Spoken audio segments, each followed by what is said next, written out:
Baruchim Abayim, and welcome to Chazak's Torah Talk, Tuesday's special programs with special guests. Tonight we have with us a very dear friend, Rabbi Yinon Kalazan. Baruch haba, Rabbi. How are you doing? Baruchim Abayim, Baruch Hashem, very well. Okay, Rabbi, it's a big honor to have you over here at the Chazak headquarters. A special shout out to my father-in-law, Shevari. He was always listening to the Rabbi Shiurim, loves it very much, and he told me you got to get him to join the program. I'm like, you know what? Kivud Avayim includes the father-in-law, right? Sure. Especially when they're right. So a special thank you to you. And tonight's topic is BISHVAT, the holiday of potential. But Rabbi, before we get into the topic, can you give our audience a little bit of background about yourself, a little bit what you're involved with, the holy work that you do? Okay, so B'chasdei Hashem, I feel very lucky that Hashem gave me the Tezchus to teach His Torah, Torah's emes, to Klal Yisrael all over the world through the media, and that's what basically I'm doing. We need to give the confidence in Jews with Judaism. We are dealing, actually, unfortunately, with many people who do not know really what Judaism is all about. And Judaism has a lot of wisdom, you know, in the last 300 years. There are so much wisdom that we got, not just from smart, wise people, but from Hashem Himself, from Nevuah, from the Nevi'im, the prophets.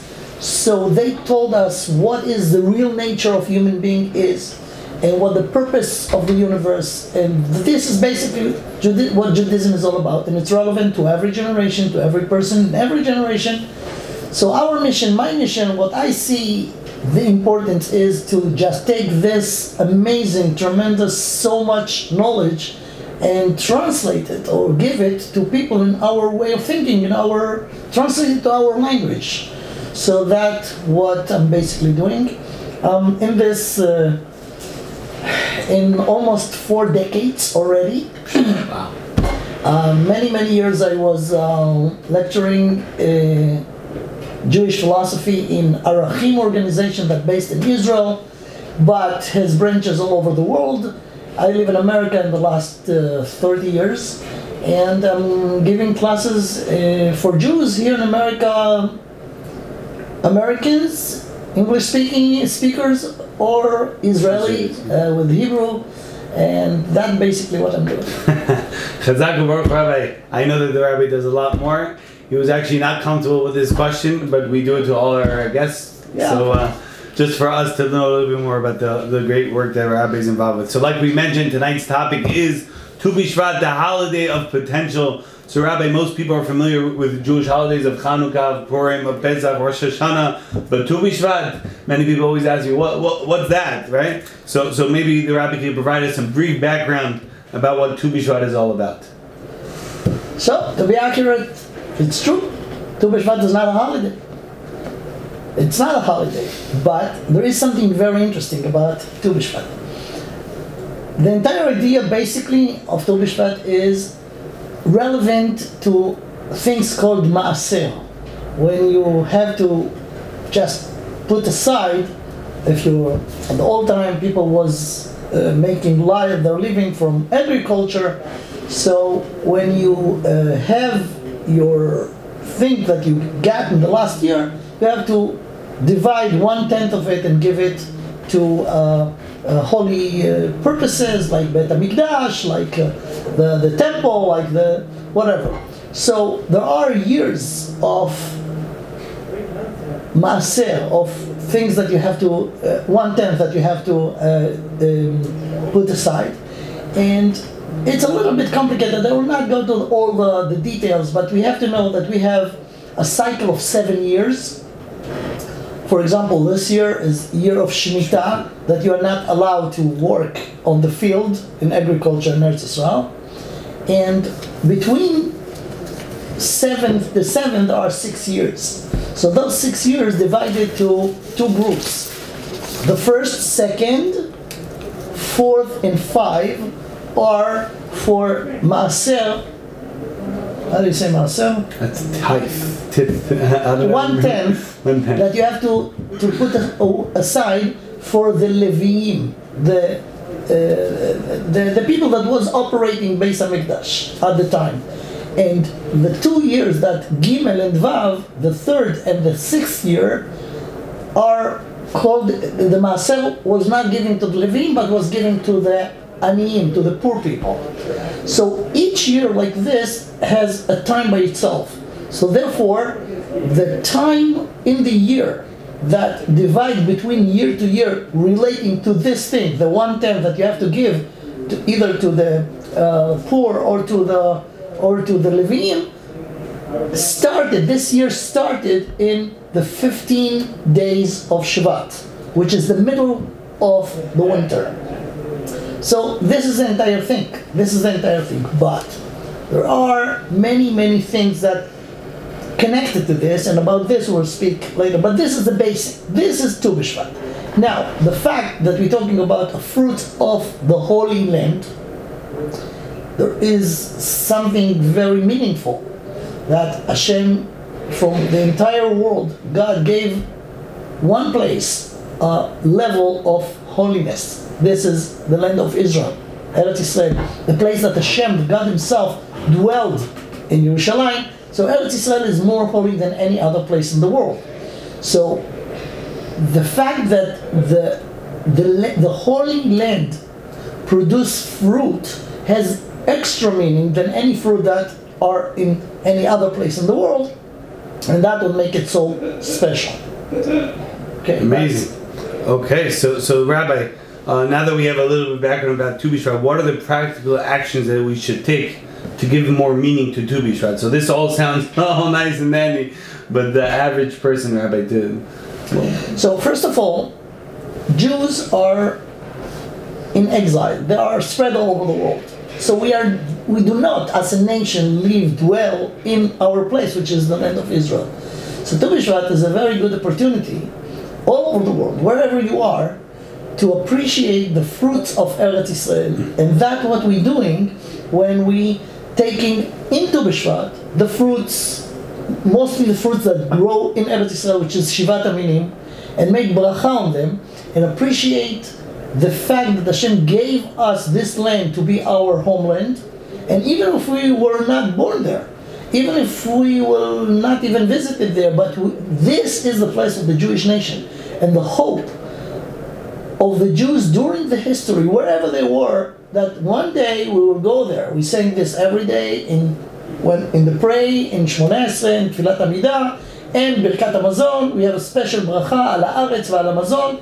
So Tu B'Shvat is the day in the year that the entire day dedicated to this. To remember that our place is Eretz Israel, and Eretz Israel has a very, very high, holy level, and the fruits of Eretz Israel. Fruit is something very deep. We'll talk about this later. What is fruit? We have to know that when Hashem created Adam, when God created Adam, as it's mentioned in the beginning of Genesis and the beginning of Sefer Bereshit, the first thing that He told them, the first commandment was related to food. Don't eat from this, eat from this, don't eat from this. Right? Don't eat from the knowledge of from the tree of knowledge, differentiate between good and evil, and that was the only mitzvah, only commandment that he got, and he failed. He ate wrong. So Tu B'Shvat is the opportunity to fix this and eat right. So this is the depth behind this. We find it in the Torah that Hashem put. What is the Garden of Eden? There is a place called Eden. There is a garden in Eden. The garden is in Eden. And in the garden, God Himself planted things. ויצמח השם אלוקים גן בעדן מקדם. And over there He put Adam. And He told them, you have to guard this place. לעובדה ולשומרה. מכל עץ הגן אכול תאכל. So we're talking about fruits. You see how Tu B'Shvat connected to the creation? Fruits, the fruits of the tree. So, to eating is something very, very meaningful, because when you eat something, you take this fruit and put it by eating as part of you. It's become part of you. So if you eat right, I'm not talking about health. Health is also an important issue by itself. Another talk for a different time. We're talking about spiritual health, which is a combination of spiritual and physical. And that's what is the meaning of this. And now, after Adam sinned, he was chased out of Gan Eden. The place that's similar to Gan Eden in the world after the sin is Eretz Israel. This is the real Gan Eden, the mini Gan Eden that we have. And it's holy place. Therefore Hashem promised it to our forefathers, to Avraham, Yitzchak, and Yaakov, and He promises to their children. But He told them, listen, you're going to get this place, but you have to be very careful. It's a responsibility. You have to behave right in order to stay there. If you will not stay there. And we didn't listen. We didn't take it seriously. And twice we went into galus. We went into exile. And we're still in exile. So we have to, as Jews, remember this always. And Tu BISHVAT is the opportunity to eat right and fix what make Adam be chased of Gan Eden and make us chased out of Eretz Israel because we didn't behave right. Amazing. Wow, Rabbi, what inspiration. So the question that can be asked is that, Tu BISHVAT, it's in the winter. If you go outside the trees, the flowers, it's all dead. It's, there's no leaves. Why is it not in the summer, in the springtime, when it's a little bit nicer? Amazing question. But listen to the amazing answer. I'm giving a compliment even before I say that. But you will see soon why. Okay. One of the major principles in the 13th principle of Judaism is the last one, which is Tchiyat HaMeitim, resurrection of the dead. Metim Yechaye El Berov Chasdo. Listen to this, it's very deep. We have wrong conception of what existing is. We think who exists? A person that has a soul in his body and is functioning. But how long is this gonna happen? 70 years, 80 years, until 120, and then a person is dead. Now what happens when a person is dead? Many people think, this is it, finished, done, that's it, no more. We know, and this is one of the 13 principles in Judaism, that it's not true. A person do not actually disappear. Death is not the final point. Death is just a separation between the body and the soul. And let me tell you something about it again. It's very deep, it's very long, but you have to understand. Away. The niftar. Right. On. Right.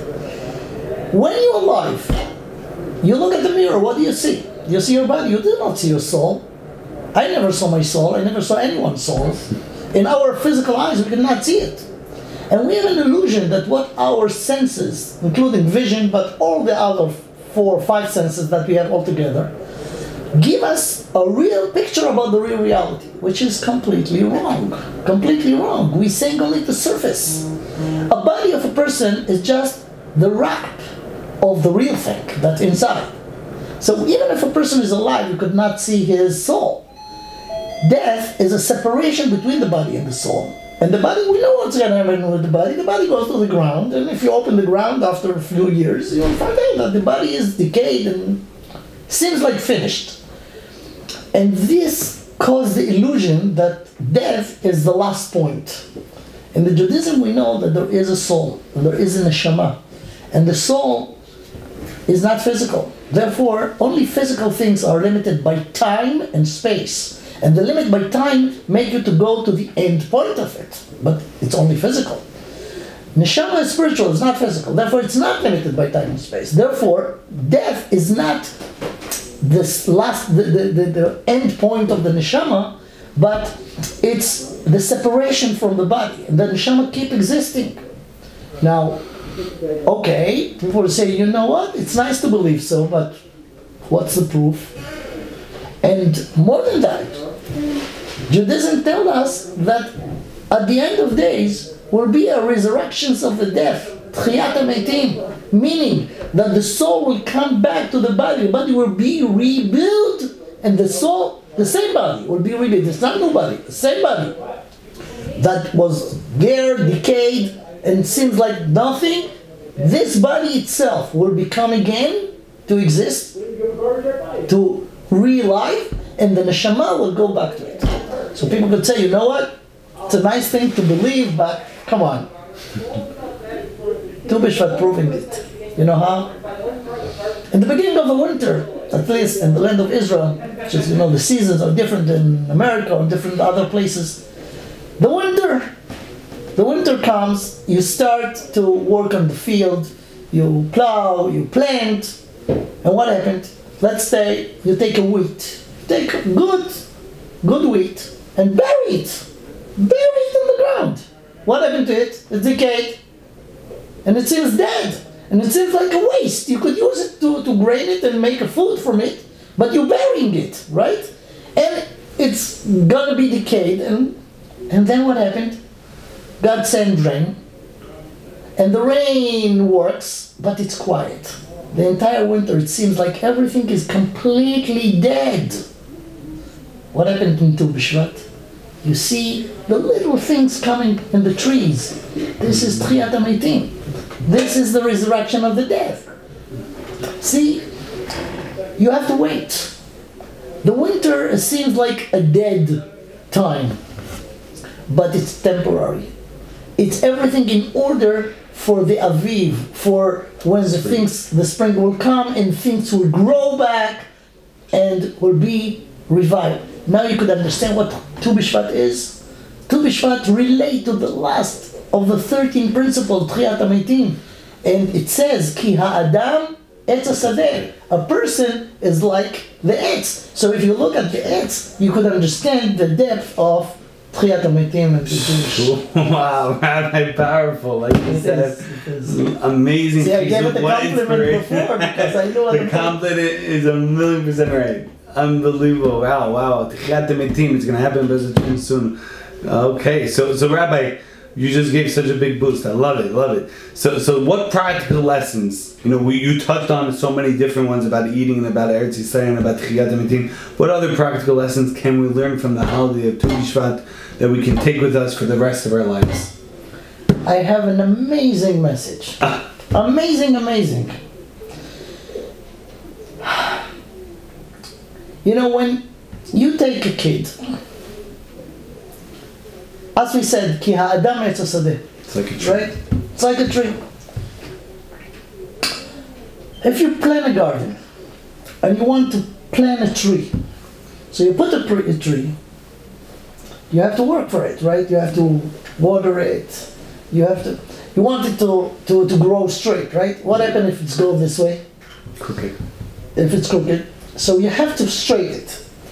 In the beginning, when it's young, it's easy to put a stick next to it and make it straight. If there is a tendency of it to go this way, you want it straight, you can do it. Only when it's young. When it's become hard, if you push it or try to, you break it. Right. This is the thing that we could learn. When we plant, God gave us many gifts. The most amazing and responsible one is kids. Children. To bring a child to the world is not just a gift, it's a responsibility. You brought this child to the world, you have to take care of it. You have to take care not just of his physical conditions, which every parent should do, but you have to build their personality. And that's applied to every human being.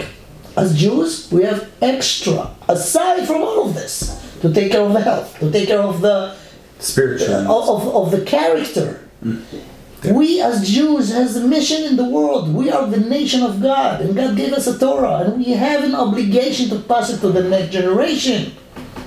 And that takes a lot of wisdom and sensitivity, especially in the crazy society that we are living today. Everything is twisted. So we have to take our kids and put them, in a warm houses, in places that has Haganah, has protection from all the bad influence that could influence the personality and the mission of this kid as a Jew. When the kid is young, You have to take care, to be aware of what could influence wrong. You have a responsibility to grow, to make this kid grow in the right environment, in the right schools, in the right teachers, that this kid will get the right messages. This is the plan. This is Tu BISHVAT. I mean, you have to learn from this. A kid is a little, very precious plant that you in charge of him, and you have to take care of him. Rabbi, so many gems. What chizuk, what inspiration. Powerful, powerful, powerful. So Rabbi, we don't want it to end, but you know, one last final message that you can give to our audience, whether it's about Tu BISHVAT, whether it's about anything and everything, one final takeaway about what we discussed or anything in that matter. So we have to know again, Tu BISHVAT is a very good junction on the way. We have a calendar. The Jewish calendar is not just it's just calendar by chance. Every week we have Shabbat. Every year we have Pesach, we have Sukkot, we have all those are stations on the way in order to help us to know what spiritual thing to inject to our daily life. So Tu BISHVAT, as we said, is Ha'adam Etz HaSadeh. A person is like the tree. A person himself, their children, as we mentioned. But we have to understand that we connected to a bigger philosophical way to look at things. The Torah gives us, if you're lucky to get the information that God, the Creator himself, who created the world, He gave us in the Torah. The meaning of the word Torah are instructions. Torah li et haderech, show me the way. It's like GPS. You know, now these days you cannot move without GPS. But when you go from your house to, let's say, to your work, what you do every day, you do not use the GPS. When do you use the GPS? When you go into Chicago, I mean, if you live in New York, or you go into somewhere that you never was before, you need a GPS. GPS is for places that you do not know, right? So we have to know that we do not know. People think that they know. But when you know that you do not know, you strive for real GPS. The real GPS is only one. That the Creator who created us and created the world gave us instructions of how to take the most from the world. And this is the Torah, the entire Torah. So again, I want to use Tu BISHVAT as a station on the way in order to just repeat how important it is to be connected to the instructions of God. And we are lucky, we're blessing God every day. Baruch atah Hashem Elokeinu melech haolam. Blessed you, God, that you are the King of the universe, but from the entire universe. We're not talking about planet Earth, the entire amazing big universe. You chose us, Asher Bachar Banu, you chose us. We are the chosen people. Chosen people is not just a gift, it's a responsibility. We got the Torah, we have to know it, we have to learn it, we have to be connected to it. And the Torah is the only way to really actualize the potential, the big, huge, amazing potential that every human being has, especially if you're a Jew. You have a bigger neshama, you have a higher neshama that obligate you to live in certain standards. It's really hard in this generation if you're not connected to the Torah. It's not hard, it's impossible if you're not connected to the Torah. Therefore, the main message is be connected to Torah, learn the Torah, look where you live in a place of Torah, a real instructions, rabbi that could direct you in the right way, and this way you will fulfill your potential, and you will be a very proud Jew to yourself, to your family, and to your nation. Wow, Chazak Baruch Rabbi Yinon Kalazan. What chizuk, what inspiration, what a powerful, perfect final message. The importance of connecting to the Torah. And Rabbi, we want to bless you, all the brachot of the Torah, continue inspiring Klal Yisrael, the Jewish people, with your amazing stream and amazing lectures. Yagdir Torah v'yadir. Thank you very much. I wanted to mention before the end that anyone who interested in learning, God gave us, it's not by chance. God gave the option to build in technology many good things that you could use them for good or not. But there is something called internet. Internet is not... Rabbi, what's that? Sorry. The internet is an amazing tool if you use it right. Of course, you could spread very, very not good through the internet, but there are ability to teach and learn Torah. You have many, many websites, and God gave me the Baruch Hashem. I'm thanking Him every day. There is a website, my website. It's called harav.yinon.com. You could just look for it. Over there, we have so far more than 1,500 classes in Hebrew and in English. About 1/3 of them in English. So I really recommend it, not just because I give it, because I know how much effort and how much information there is there. So just go look at it. I believe Yinon.com. You just could, even Google, you find it. Yinon Kalazan. You look for my name, and then you'll find it. There are so many shurim. Of course, there are many other shurim, there are many rabbanim, but I could recommend what I worked for, because I know that I put the real besiyata dishmaya effort, and there is a lot of information over there, so everyone should go there, enjoy it, and grow as a Jew, as a proud Jew. Amen. I could attest that the Rabbi really has these unbelievable slides, and the Rabbi puts a lot of kochot energies into preparing and reviewing all the chomer, all the information. So we really encourage everyone to visit harav.yinon.com. Rabbi, once again, thank you very, very much. We want to remind everyone every single Tuesday, Chazak Torah Talks. We have special guests coming onto our program. We encourage everyone to share for this link. If you enjoy this program, share the wealth. Just keep it for yourself. Send it out to others as well. And last but not least, we want to thank our dear sponsor, dailygiving.org. Dailygiving.org. Check it out. An amazing cause, amazing idea. That $1 a day goes to various different tzedakot organizations, and it really goes a very far way. Have an amazing night, and once again, thank you, Rabbi. You're welcome, Thank you.